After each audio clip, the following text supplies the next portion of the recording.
اللہ اللہ اللہ اللہ اللہ ان الحمد للہ نحمده ونستعینه ونستغفره ونعوذ باللہ من شرور انفسنا ومن سیئات اعمالنا من يهده الله فلا مضل له ومن يضلل فلا هادي له واشهد ان لا اله الا الله وحده لا شريك له واشهد ان محمدا عبده ورسوله اما بعد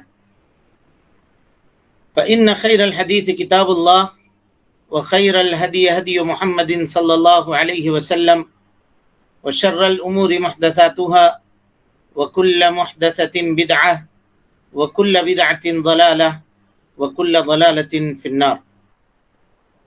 فقد قال الله تبارك وتعالى في محكم تنزيله بعد أعوذ بالله السميع العليم من الشيطان الرجيم بسم الله الرحمن الرحيم إن الله يأمركم أن تودوا الأمانات إلى أهلها وَإِذَا حَكَمْتُمْ بَيْنَ النَّاسِ أَن تَحْكُمُوا بِالْعَدْلِ إِنَّ اللَّهَ نِعِمَّ مَا يَعِظُكُم بِهِ إِنَّ اللَّهَ كَانَ سَمِيعًا بَصِيرًا.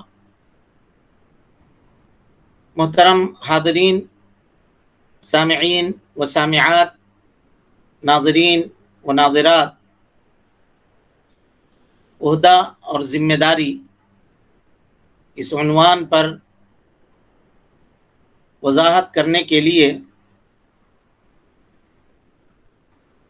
میں آج یہ دوسری مرتبہ آپ کے سامنے حاضر ہوں. اس کا ایک پارٹ کل گزر چکا ہے. مقدمے کا جو باقی حصہ ہے وہ انشاءاللہ العزیز آج کے اس درس میں ہم آپ کے سامنے مکمل کرنے کی کوشش کریں گے. اس سے قبل ہم دعا کرتے ہیں کہ اللہ رب العالمین ہم سب کو دین اسلام کے بتائے گئے تعلیمات کے مطابق زندگی گزارنے اور نبی صلی اللہ علیہ وسلم کے طریقے کے مطابق عمل کرنے کی توفیق نصیب فرمائے. کل جہاں پر گفتگو ہماری اور آپ کی رک گئی تھی یہ تھی کہ اللہ کے نبی جناب محمد رسول اللہ صلی اللہ علیہ وسلم کا یہ معمول تھا کہ آپ صلی اللہ علیہ وسلم جس شخص کے اندر یہ صلاحیت دیکھتے کہ یہ آدمی عہدہ قبول کر سکتا ہے، اس کے ذمہ داریوں کو پورا کر سکتا ہے، اس عہدے کو نبھا سکتا ہے، تو اللہ کے نبی صلی اللہ علیہ وسلم اس کو پرموٹ کرتے تھے، اگرچہ چند لوگ اس سے روک بھی رہے ہوں، آپ کو منع کر رہے ہوں. اور اگر اللہ کے نبی صلی اللہ علیہ وسلم افراد میں سے کسی کو یہ دیکھتے کہ اس کے اندر وہ صلاحیت کما حقہ موجود نہیں ہے جو ایک عہدے دار کے اندر ہونا چاہیے، تو آپ صلی اللہ علیہ وسلم عہدہ دینے سے اس کو منع فرما دیتے، روک دیتے. اور جیسا کہ اللہ کے نبی صلی اللہ علیہ وسلم نے حضرت عبد الرحمن حضرت ابو ذر رضی اللہ تعالیٰ عنہ کو منع فرما دیا اور کہا کہ اے ابو ذر، میں دیکھ رہا ہوں کہ تم کمزور آدمی ہو، تو اگر دو آدمیوں کے معاملے کا بھی تم کو ذمہ دار بنایا جائے تو تم اس ذمہ داری کو قبول مت کرنا. اور یہیں پر دوسرے مثال یا دوسرے کی دلیل، دوسری بات کی دلیل یہ ہے کہ اللہ کے نبی جناب محمد رسول اللہ صلی اللہ علیہ وسلم نے حضرت ابو بکر صدیق رضی اللہ تعالی عنہ کے زندگی میں یا آپ صلی اللہ علیہ وسلم کی ذات میں، آپ صلی اللہ علیہ وسلم نے حضرت ابو بکر کی ذات میں یہ دیکھا کہ یہ عہدے کو نبھا سکتے ہیں، میرے بعد خلافت کا جو منصب ہے اس منصب کو یہی نبھا سکتے ہیں، سنبھال سکتے ہیں. تو آپ صلی اللہ علیہ وسلم نے حضرت ابو بکر صدیق رضی اللہ تعالی عنہ کو خلیفہ بنانے کا اشارہ اس بات سے دیا کہ اپنی زندگی میں نبی صلی اللہ علیہ وسلم نے حضرت ابو بکر صدیق رضی اللہ تعالی عنہ کو اپنے مصلے کے اوپر کھڑا کیا، اور اپنی زندگی میں آپ صلی اللہ علیہ وسلم نے حضرت ابو بکر صدیق رضی اللہ تعالی عنہ کو امامت کے منصب سے سرفراز فرمایا کہ میرے بعد آپ یا میری موجودگی میں، میری بیماری کی کیفیت اور حالت میں میرے مصلے کے اوپر اگر کھڑے ہونے کا کوئی شخص حقدار ہے تو حضرت ابو بکر صدیق رضی اللہ تعالیٰ عنہ. یہ نبی صلی اللہ علیہ وسلم کا معمول تھا. میرے بھائیوں، اسی روشنی میں شریعت کا یہ مجاز ہے اور شریعت کے اندر یہ قانون ہے. غور کیجئے گا کہ اگر کوئی بھی شخص کسی عہدے کے بارے میں سوال کرتا ہو، مانگتا ہو، خود آگے چل کر کے اپنے آپ کو پیش کرتا ہو اور یہ کہتا ہو کہ یہ فلاں عہدہ آپ مجھے دے دیں، تو شریعت کا قانون ہے، یعنی یہ کہتا ہوں مجھے صدر بنا دیں، مجھے سیکریٹری بنا دیں، میں خزانچی کا ذمہ دار ہوں، میں اس عہدے کا ذمہ دار ہوں، مجھے یہ مقام عطا کر دیں. اگر یہ کہتا ہو خود سے یا اپنے کسی آدمی سے یہ کہلواتا ہو، خود سے کہتا ہو یا اپنے کسی آدمی سے سفارش کرواتا ہو، کہلواتا ہو، جس کا آج کل کے زمانے میں کیمپیننگ کا نام دیا جاتا ہے، اگر یہ ہو تو کبھی بھی شریعت کا یہ مجاز ہے کہ کبھی بھی اس شخص کو عہدہ نہیں دینا چاہیے، نہیں سونپنا چاہیے. آپ صلی اللہ علیہ وسلم نے فرمایا کہ ایسے شخص کو عہدہ مت دو جو عہدے کو خود آگے بڑھ کر کے قبول کرنے کی خواہش ظاہر کرتا ہو اور یہ کہتا ہو کہ مجھے فلاں منصب کے اوپر فائز کر دو. اس سلسلے میں حضرت عبد الرحمن ابن سمرہ کو نصیحت کرتے ہوئے اللہ کے نبی جناب محمد رسول اللہ صلی اللہ علیہ وسلم نے فرمایا کہ اے عبد الرحمن، یا عبد الرحمن، لا تسأل العمارہ، امارت کا، قیادت کا، منصب کا، کرسی کا سوال مت کرو. فإنک، غور کیجئے گا، جان لو کہ اگر تمہیں یہ کرسی دی جاتی ہے سوال کرنے کے بنیاد پر، مانگنے کے بنیاد پر، تمہاری خواہش کو دیکھتے ہوئے اگر لوگ یہ کرسی تمہارے حوالے کرتے ہیں اور دیتے ہیں تو اللہ رب العالمین تم کو اسی کرسی کے حوالے کر دے گا، یعنی تمہاری مدد نہیں کرے گا. اور جب اللہ رب العالمین کی مدد نہ ہو تو کوئی بھی تنظیم، کوئی بھی جماعت، چاہے اس کا سربراہ کتنا قابل کیوں نہ ہو اور اس کا سربراہ کتنا ہوشیار کیوں نہ ہو، اس کو کما حقہ چلا نہیں سکتا ہے، کیونکہ نہ تو اللہ رب العالمین کی مدد ہوگی، اور جب اللہ رب العالمین کی مدد نہیں ہوگی تو اللہ کے بندوں کی مدد بھی نہیں ہوگی، اللہ کے بندوں کی مدد بھی نہیں ہوگی. غور کیجئے گا، کہا کہ اللہ رب العالمین، نبی صلی اللہ علیہ وسلم کی حدیث ہے کہ اللہ رب العالمین جب کسی شخص سے محبت کرتا ہے تو فرشتوں کے اندر اعلان کرتا ہے کہ اے فرشتوں، میں فلاں شخص سے محبت کرتا ہوں، تم اس سے محبت کرو. حضرت جبریل اس سے محبت کرتے ہیں، فرشتے اس سے محبت کرتے ہیں، اور اس کی محبت روئے زمین کے اوپر اتار دی جاتی ہے، دنیا کے سارے لوگ اس سے محبت کرتے ہیں. لیکن اگر یہی معاملہ اللہ رب العالمین کسی سے نفرت کرتا ہے، کسی کے اوپر اللہ رب العالمین اپنے رحمت کے ہاتھ کو اٹھا لیتا ہے، تو پھر فرشتے اس سے نفرت کرتے ہیں اور اس کی نفرت روئے زمین کے اوپر اتار دی جاتی ہے، دنیا کے سارے لوگ اس سے نفرت کرتے ہیں، کیونکہ دلوں کا معاملہ یہ اللہ رب العالمین کے پاس ہے. اللہ تعالیٰ چاہے گا تو لوگوں کو معاون اور مددگار بنائے گا، اور اگر اللہ رب العالمین نہیں چاہے گا تو آدمی چاہے جتنی کوشش کر لے وہ کسی کو اپنا معاون اور مددگار نہیں بنا سکتا. اور جب معاون اور مددگار لوگ نہیں ہوں گے تو اس کی قیادت کامیاب نہیں ہوگی، اس کی سیادت کامیاب نہیں ہوگی. وہ جس منصب کے اوپر فائز ہے اس منصب کے حق کو کما حقہ وہ ادا کرنے کی صلاحیت نہیں رکھے گا، اس کو پورا نہیں کر سکتا ہے. یہ نبی صلی اللہ علیہ وسلم کی اس حدیث سے ہمیں اور آپ کو پتہ چلتا ہے کہ حضرت عبد الرحمن ابن سمرہ کو اللہ کے نبی جناب محمد رسول اللہ صلی اللہ علیہ وسلم نے یہ کہا تھا کہ عہدے کا سوال مت کرنا، کیونکہ اگر تمہیں عہدہ دیا گیا بغیر سوال کے تو اللہ رب العالمین تمہاری اس کے اوپر مدد کرے گا، اور اللہ جب مدد کرے گا تو اللہ رب العالمین کے بندے بھی تمہاری مدد کریں گے. بہت خیر خواہی کے ساتھ، بڑی آسانی کے ساتھ نبھا لے جاؤ گے. اور اگر سوال کر کے عہدہ طلب کرتے ہو، مانگتے ہو، تو اللہ رب العالمین تم کو تمہاری اس کرسی کے حوالے کر دے گا. مانگ کر لینے والا اگر عہدہ کے اوپر قابض ہوتا ہے، فائز ہوتا ہے، تو وہ اس کرسی کے حوالے ہوتا ہے، چنانچہ وہ اس کرسی کے تقاضوں کو پوری طرح سے ادا نہیں کر سکتا ہے، کیونکہ جب اللہ رب العالمین کی مدد اس کے ساتھ نہیں ہوگی تو اللہ کے بندوں کی مدد بھی اس کے ساتھ نہیں ہوگی۔ ہاں، اگر عہدہ خود چل کر کے کسی کے پاس آئے، کسی نے طلب نہیں کیا، مانگا نہیں، لیکن لوگ اس کو بنا رہے ہیں عہدہ، اور وہ اپنے اندر عہدہ دے رہے ہیں، اور وہ اپنے اندر یہ صلاحیت پا رہا ہے کہ میں اس عہدے کو نبھا لے جاؤں گا، کیونکہ لوگوں کے کہنے میں نہ آئے۔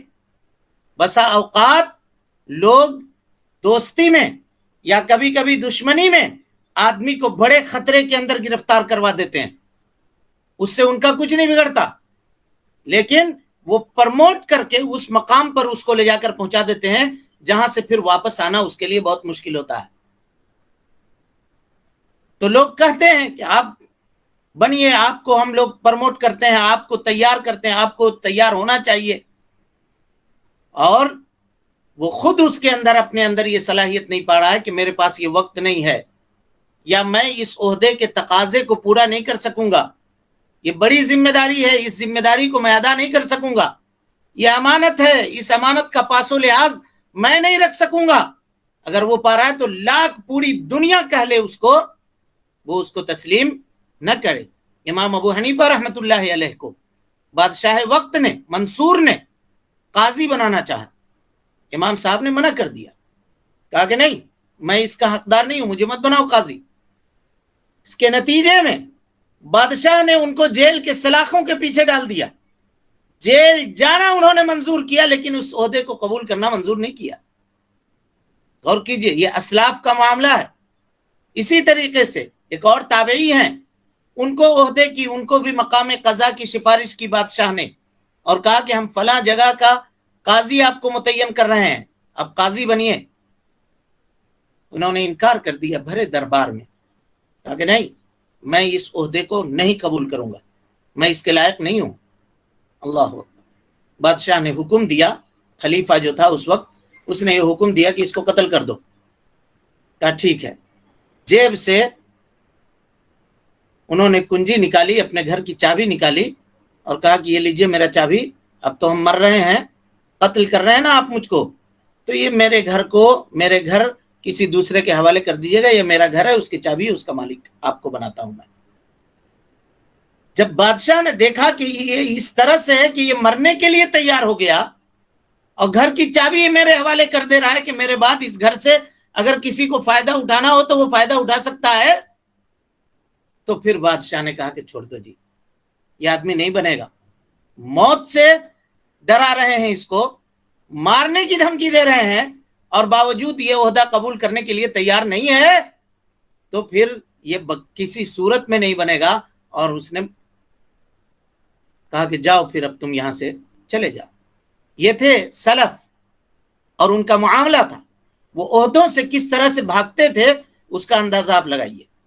اسی طریقے سے میرے بھائیوں، عہدہ اگر کوئی شخص مانگ کے لیتا ہے، اس میں خرابی کیا ہے؟ دیکھیے، مانگ کے اگر کوئی عہدہ لیتا ہے تو وہ عہدے کو اعجاز سمجھتا ہے، وہ یہ سمجھتا ہے کہ اب مجھ کو منصب عطا کر دی گئی ہے، میں کچھ ہوں، تبھی تو لوگوں نے میری بات مانی ہے، مجھ کو قبول کی ہے۔ اور جس کے پاس بن مانگے عہدہ جاتا ہے، وہ عہدے کو اعجاز سے بڑھ کر کے ذمہ داری سمجھتا ہے۔ یہی ہے، سمجھ کا فیر ہے۔ اگر عہدے کو آپ نے اعجاز سمجھا تو آپ اس کی ذمہ داری نہیں نبھا سکتے ہیں، اور اگر آپ نے عہدے کو ذمہ داری سمجھی ہے تو پھر آپ کو اللہ رب العالمین مدد بھی کرے گا، اور آپ اس عہدے کے جو تقاضے ہیں اس کو آپ پورا بھی کر سکتے ہیں اللہ رب العالمین کے فضل اور اس کے توفیق سے۔ لہذا عہدے کا پاس و لحاظ وہی شخص رکھ سکتا ہے جو عہدے کو بغیر مانگے اس کے پاس عہدہ چل کر کے آئے، اور وہ یہ دیکھے کہ میں اس کو نبھانے کے لائق ہوں، اور وہ اس کو قبول کرے۔ تبھی وہ شخص عہدے کی ذمہ داری کو نبھا سکتا ہے، اور عہدے کو ذمہ داری سمجھ کر کے عہدے کو نبھانے کی قابلیت اس کے اندر ہوگی۔ میرے بھائیوں، اس سلسلے میں حضرت ابو موسیٰ اشعری رضی اللہ تعالی عنہ کی روایت موجود ہے. کہتے ہیں کہ میں اللہ کے نبی جناب محمد رسول اللہ صلی اللہ علیہ وسلم کی خدمت میں گیا. غور کیجئے, ان کے ساتھ دو لوگ اور تھے. حضرت ابو موسیٰ اشعری رضی اللہ عنہ کے ساتھ دو لوگ اور تھے. جب نبی صلی اللہ علیہ وسلم کے پاس پہنچے تو انہوں نے اللہ کے نبی صلی اللہ علیہ وسلم سے عہدہ مانگا. کہا کہ اللہ کے نبی صلی اللہ علیہ وسلم آپ بہت لوگوں کو بھیجتے ہیں یہاں وہاں زکوٰۃ وصولنے کے لیے, کسی کو والی بناتے ہیں, کسی شہر کا ذمہ دار بناتے ہیں, کسی کو گورنر بناتے ہیں.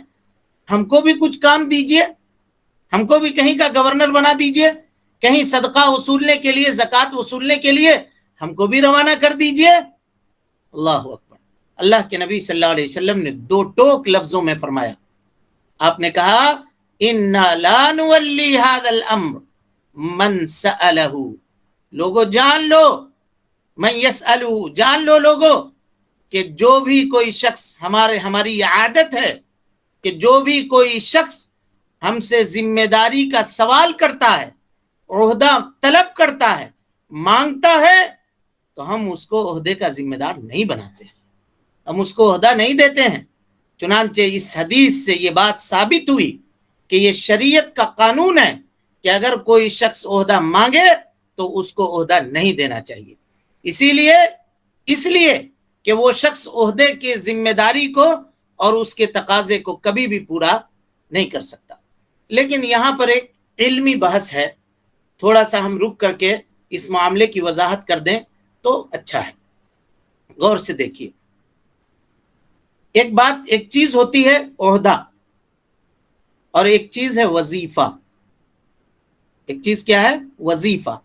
دونوں میں فرق ہے, دونوں کو خلط ملط مت کیجیے گا, دونوں الگ چیز ہے. کیونکہ یہ حضرت ابو موسیٰ اشعری رضی اللہ تعالیٰ عنہ کی حدیث ہے. اس کے مقابلے میں حضرت عثمان ابن ابی العاص رضی اللہ عنہ کی حدیث موجود ہے. انہوں نے کہا اللہ کے نبی جناب محمد رسول اللہ صلی اللہ علیہ وسلم سے کہ اللہ کے نبی صلی اللہ علیہ وسلم اجعلنی امام قومی, اللہ کے نبی صلی اللہ علیہ وسلم مجھ کو اپنے قوم کا امام بنا دیجئے, نماز پڑھاؤں گا ان کو. یہ عہدہ ظاہر ہے, نماز پڑھانا بھی ایک منصب ہے, عہدہ ہے, وظیفہ ہے, ایک ذمہ داری ہے. سوال کیا انہوں نے, اللہ کے نبی صلی اللہ علیہ وسلم نے کہا انت امام ہو, جاؤ تم ان کے امام ہو. یہ وظیفہ جو تم مجھ سے مانگ رہے ہو, پوچھ رہے ہو, سوال کر رہے ہو, یہ تم کو میں عطا کرتا ہوں.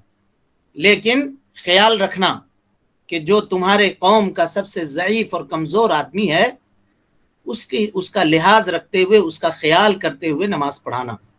ایسا نہیں ہو کہ جوانوں کو دیکھتے ہوئے خوب لمبی لمبی قرات کرو اور جو تمہارے پیچھے کمزور, ضعیف, مریض اور بیمار لوگ ہیں وہ تمہاری قرات سے, تمہارے لمبی نماز سے تکلیف میں پڑ جائیں, ان کو پریشانی ہو جائے. ایسا مت کرنا. سب سے کمزور آدمی جو ہوگا تمہارے مقتدیوں میں, اس کا لحاظ کرتے ہوئے نماز پڑھانا. اب یہ خلط مبحث کرتے ہیں کچھ لوگ, یہ کہتے ہیں کہ اللہ کے نبی صلی اللہ علیہ وسلم نے ان کو مانگنے پر امام تو بنایا اپنے قوم کا. تو میرے بھائیو, یہ وظیفہ ہے, یہ عہدہ نہیں ہے امامت. لہذا اگر کوئی شخص پڑھ لکھ کر کے آیا ہے اور وہ امامت کے لائق ہے, قرآن مجید جانتا ہے, مسائل نماز کے اچھی طرح سے اس کو پتا ہے, قرآن کی تلاوت تجوید سے صحیح طریقے سے کر سکتا ہے, اور وہ آ کر کے اگر درخواست دیتا ہے آپ کو, یا آپ کے پاس جا کر کے یہ کہتا ہے کہ بھائی اپنے مسجد میں ہم کو امام رکھ لو, تو یہ عہدہ کا سوال نہیں ہوا. اس میں اور اس عہدے میں فرق. ویسے بھی آج کل اماموں کے پاس ہے کیا؟ صرف 5 وقتوں کی نماز میں یہ کہ ہم ان کے پیچھے ان کے اشاروں پر اٹھ لیتے ہیں, بیٹھ لیتے ہیں اللہ رب العالمین کے حکم سے. اس کے علاوہ امام کی آج کون سی بات سنی جاتی ہے اور مانی جاتی ہے جس کو آپ امامت کو عہدہ سمجھتے ہیں؟ یہ ایک وظیفہ ہے, نوکری ہے.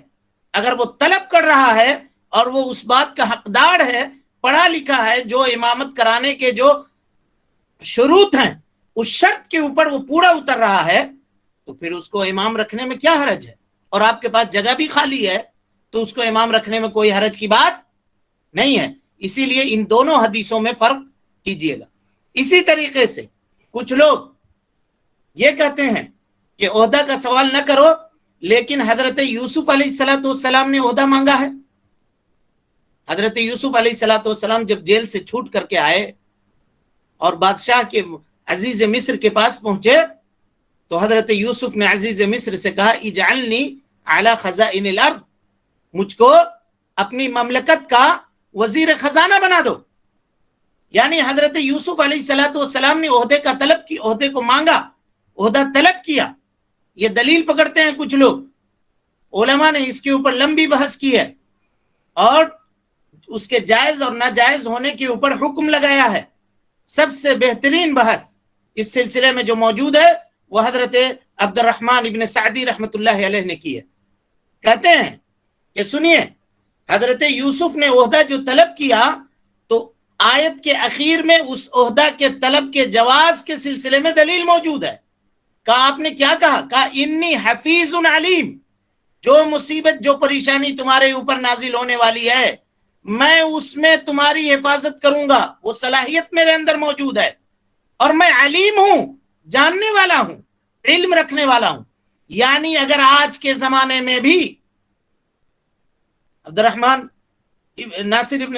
ناصر سعدی، شیخ علامہ ناصر سعدی کہتے ہیں کہ آج کل کے زمانے میں بھی کوئی آدمی یہ دیکھے کہ وہ عہدے کو نبھا لے جائے گا اور لوگ اس کے مقابلے میں کسی ایسے شخص کو عہدہ سونپ رہے ہیں جو عہدے کی قدر و قیمت کو نہیں سمجھتا ہے، اس کے ذمہ داری کو کما حقہ ادا کرنے کی صلاحیت نہیں رکھتا ہے، تو اس شخص کے اوپر متعین ہے کہ وہ آگے چڑھ کر کے، آگے بڑھ کر کے عہدے کا سوال کرے. کیونکہ اگر وہ نہیں لے گا تو یہ عہدہ جو ہے یہ ضائع ہو جائے گا، اور یہ اس منصب کے ضائع ہونے سے لوگوں کے اندر خلفشار ہوگا، انتشار ہوگا، اختلاف ہوگا. اس اختلاف و انتشار سے قوم و ملت کے بچانے کا اگر واحد ذریعہ وہ اپنے ذات کو پاتا ہے تو اس کو چاہیے کہ وہ اپنے آپ کو آگے بڑھ کر کے پیش کرے تاکہ اس منصب کی جو ذمہ داری ہے اس کو وہ پورے طور پہ نبھا سکے. ایک معاملہ تو یہ ہے. اور دوسرا جواب جو علماء دیتے ہیں اس کا، وہ یہ کہتے ہیں کہ سنو بھائی، حضرت یوسف علیہ الصلوۃ والسلام نبی تھے وہ، اور یہ شریعت ہم سے قبل کی شریعت ہے. ہو سکتا ہے ان کی شریعت کے اندر حضرت یوسف کی شریعت میں عہدہ مانگ کر کے لینا جائز ہو، اور ہماری شریعت جو ہے اس میں واضح دلیل موجود ہے نبی صلی اللہ علیہ وسلم کی کہ ہم اس شخص کو عہدہ نہیں دیں گے جو آدمی عہدے کو طلب کر کے لیتا ہو، یا وہ آدمی جو عہدے کو طلب کر رہا ہو، مانگ رہا ہو، ہم اس کو نہیں دیں گے عہدہ. یہ اللہ کے نبی صلی اللہ علیہ وسلم نے واضح لفظ میں کہا ہے. تو کہا کہ وہ حضرت یوسف کا معاملہ ہے. لیکن اس سلسلے میں تمام تینوں چاروں اقوال کو جمع کرنے کے بعد بات جس نتیجے کے اوپر پہنچتی ہے وہ یہی ہے کہ آج کل کے زمانے میں بھی اگر کوئی آدمی اپنے آپ کو یہ پاتا ہے کہ اگر میں آگے بڑھ کر کے اس عہدے کو تسلیم نہ کروں تو یہ عہدہ ضائع ہو جائے گا، برباد ہو جائے گا، اس کے ساتھ کھلواڑ ہوگا، تو ایسا شخص اگر پیش کرتا ہے تو انشاءاللہ اس میں کوئی حرج کی بات نہیں ہے، اور اخلاص کے ساتھ اس عہدے کو اگر وہ قبول کرتا ہے تو اللہ رب العالمین اس کی مدد کرے گا، اور اس کے اس عہدے کے ذمہ داری کو نبھانے کے تعلق سے اللہ رب العالمین لوگوں کے دلوں کو بھی اس کے طرف مائل کر دے گا، اور وہ اس عہدے کے ذمہ داری کو پورے طور پہ نبھا سکتا ہے. میرے بھائیوں، یہ ذمہ داری اور یہ عہدہ اسلاف کی نظر میں، سلف صالحین، صحابہ کرام رضوان اللہ علیہم اجمعین کے نظر میں کس طرح سے وہ عہدے سے ڈرا کرتے تھے، اس کا اندازہ آپ لگائیے. حضرت عمر ابن خطاب رضی اللہ تعالیٰ عنہ ہیں. 10 سال تک حضرت عمر ابن خطاب نے خلافت کے باغ ڈور کو سنبھالا. کتنے فتوحات ہوئے، اسلام کا پرچم افریقہ تک لہرانے لگا. یہ معاملہ آپ نے کیا. باوجود اس کے آپ کو معلوم ہے کہ جب حضرت عمر ابن خطاب کو چھری لگی اور نماز فجر میں ان کو زخمی کیا گیا تو گھر پہ آ کر لٹایا گیا. لوگ جوق در جوق آنے لگے اپنے خلیفہ کو دیکھنے کے لیے، اپنے امیر کو دیکھنے کے لیے لوگ آ رہے تھے جوق در جوق. تو وہ لوگ یہ کہہ رہے تھے کہ اے عمر ابن خطاب، پریشان مت ہوئیے،